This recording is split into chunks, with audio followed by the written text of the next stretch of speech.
why the MacBook Pro M1 from 2020 is the best beginner MacBook for you.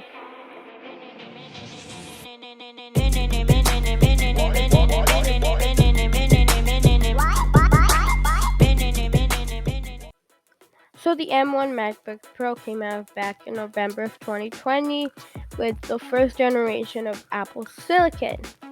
And the reason you should buy the MacBook this Black Friday and not the new MacBook Pro M1 Pro or Max, that thing is confusing to say, is because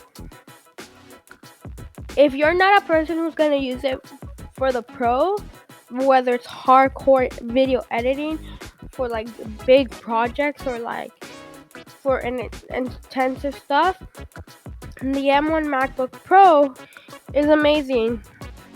So if you're just looking for a nice computer, for a family computer, that one's it. You could plug it into a monitor with USB-C.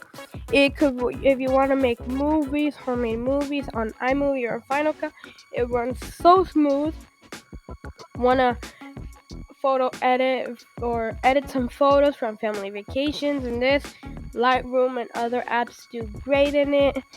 It's just a nice computer for families, and the reason I would recommend the Pro is because it has a little extra more power than the Air, and I think it is worth the $1,200. It does have the touch bar, so if you like the touch bar, comes with the touch bar, the last generation of MacBooks with touch bar. It has so many great things, especially for $1,200. It's crazy how much for $1,200. Like, it's about the same thing as an iPhone.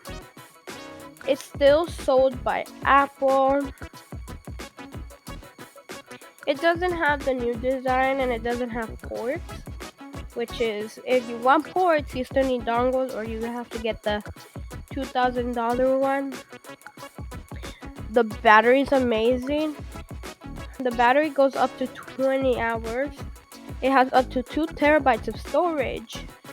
The brightness is amazing, 500 nits, 25% more color than sRGB, True Tone technology. It still has an H720p camera, but it does have studio quality mics. It still has the better keyboard, still Touch ID. I think this is the best MacBook for beginners, for just somebody who needs a Mac and doesn't need a whole lot of power. Because this gives you a lot more power than what you're paying for.